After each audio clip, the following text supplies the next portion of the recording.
holding up this Ukraine ceasefire summit? Is it Putin or is it Zelensky? We're going to have a meeting with Russia.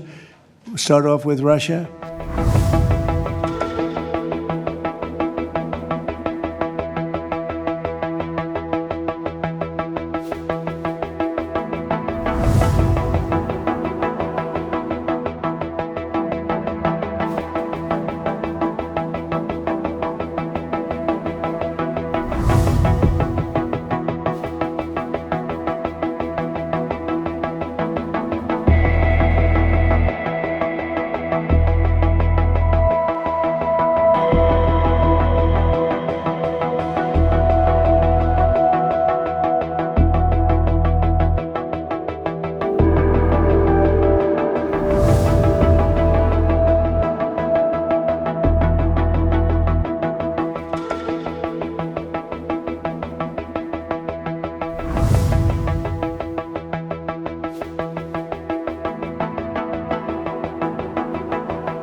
Who is holding up this Ukraine ceasefire summit? Is it Putin or is it Zelensky? Well, I think it's that one is, as you know, we've been working on a lot of these deals. We've closed every single one of them all throughout the world, and that's the last of them.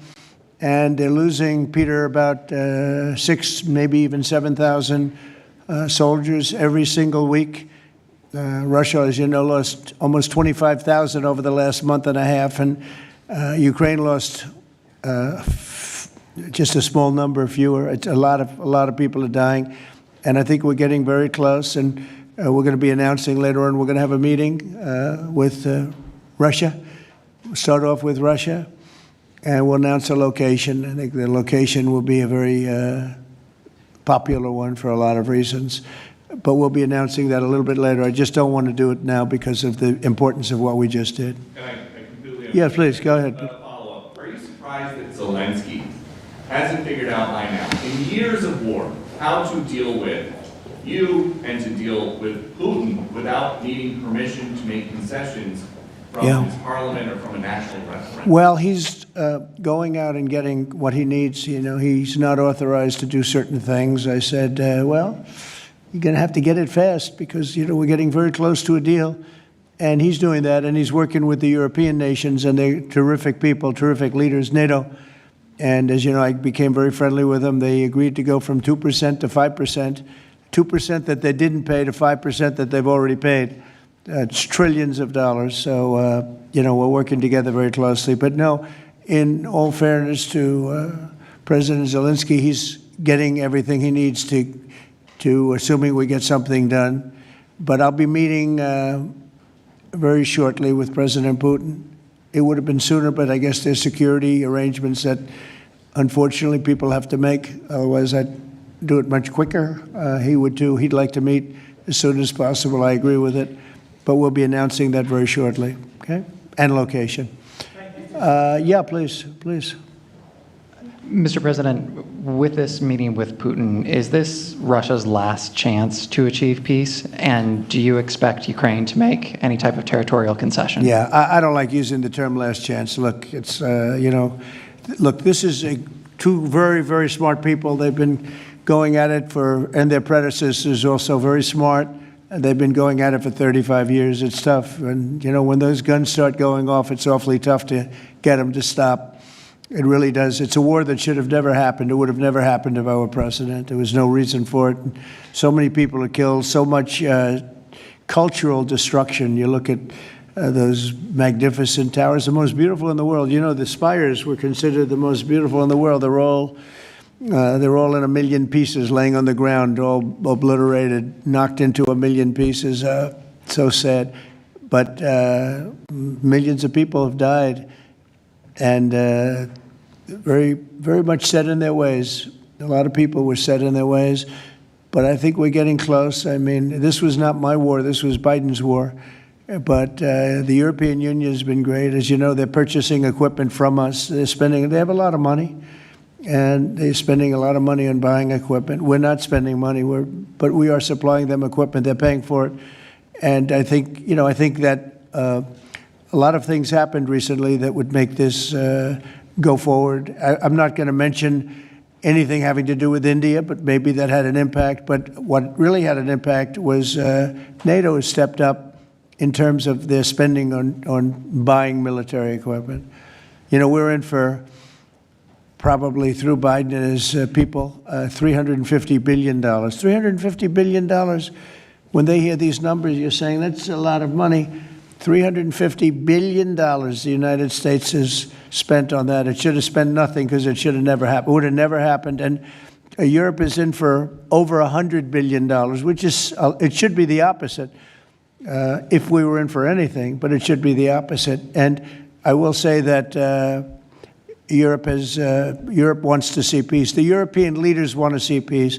President Putin, I believe, wants to see peace, and Zelensky wants to see peace. Now, President Zelensky has to get all of his everything he needs, because he's going to have to get ready to sign something, and I think he is working hard to get that done. Well, you're looking at territory that's been fought over for 3.5 years with, a lot of Russians have died, a lot of Ukrainians have died.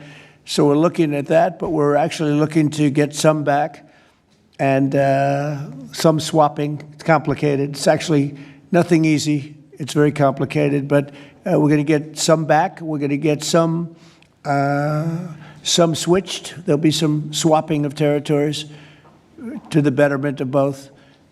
And but we'll be talking about that either later or tomorrow. I wanted to ask you, have you spoken to Russian President Putin yet? And would you go to Russia or Ukraine? And what exactly would you say to him? We'll be announcing a location in maybe a little while, and I think he'll be very happy. We'll see what happens, right? All we can do is do our best. We've been working on this one for a long time. This is a very complicated one also. This was extremely complicated, but we made it less complicated, and we had two very brilliant people on my right and my left. They understood what was at stake. I think if it didn't get done now, it might have never gotten done. So this is the same, very similar with Ukraine. It became more and more complicated as time went on. It was simple at the beginning. It wasn't going to happen. But it became more and more complicated. But I think we're getting close. Yes, ma'am. Yes, go ahead, please. Could the location for the summit be Italy? Location, Italy. I will give it to you very soon. Honestly, I don't want to do anything. These guys, I don't want to do anything where that's like, because this is a bigger story than a location. A location's good. I'm a real estate person. I know about a location. But there's nothing to compete with this in terms of what we're doing today. Your gut instincts have always done well in terms of business and in terms of politics. What does your gut tell you as it relates to the possibility of an event like this in the next few weeks, the next few months, in which you have President Putin on one side and President Zelensky on your other side? I think my instinct really tells me that we have a shot at it, okay? And you'll find that out later on, and maybe even today, but we have a shot at it. Look, it's got to be solved. You know, we're not losing people. A lot of people say, why are you bothering? We're not losing people. We were spending hundreds of billions of dollars. Now we're spending nothing. We're spending no money. I guess we're making money because, you know, we have the best military equipment in the world. We're selling it to NATO. But you're losing thousands of people a week, Russians and Ukrainians mostly soldiers, but, you know, missiles are lobbed into cities and towns, Kiev, lots of places. You've been reading the same stories that I've been reading, and we got to get it solved. The Norwegian Nobel Committee will make their announcement as it relates to this year's Nobel Peace Prize on October the 10th, Friday, October the 10th. Is that date circled on your calendar, Mr. President? I can't say. I mean, a lot of people say, though, no matter what I did, because, you know, I'm of a certain persuasion, no matter what I do, they won't give it. And I'm not politicking for it. I have a lot of people that are. I know. I mean, I read the same things as you do. But it would be a great honor, certainly. But I would never politic. I'm not doing it for that. I'm doing it because of, I really, number one, I want to save lives. That's why I'm involved so much with Ukraine and Russia. It's saving lives of Russians and Ukrainians. It's not American lives. Now, I would say this, that war could have escalated in something much better. That could have been a world war. I think if we didn't come, Ukraine-Russia would have ended up being a world war. And I stopped that. That stopped. Now, the only question is, when is it going to be settled? And it could be very soon, but when is it going to be? But that would have been a world war. If I didn't come along with a very talented group of people sitting largely right here, but there are others not in the room that are very talented, I think Russia, Ukraine would have had a very, very high degree, I think even probably would have ended up being in a world war. Your predecessor. I don't think people talk about that now because they don't see it anymore, but we've brought it down a long way. But that was getting to a point. When I first came in, I said, wow, this thing is really bad. And it could have escalated to a level that you people would have been very unhappy with. Yeah. Your predecessor, Mr. President, President Ronald Reagan, had a phrase as it relates to dealing with the then Soviet Union and also Mikhail Gorbachev. The phrase was trust but verify. Do you subscribe to that same view as it relates to Mr. Putin and Russia? Well, I do, relating to everybody. I mean, not just President Putin, but also people and leaders that I deal with. Look, I'm dealing with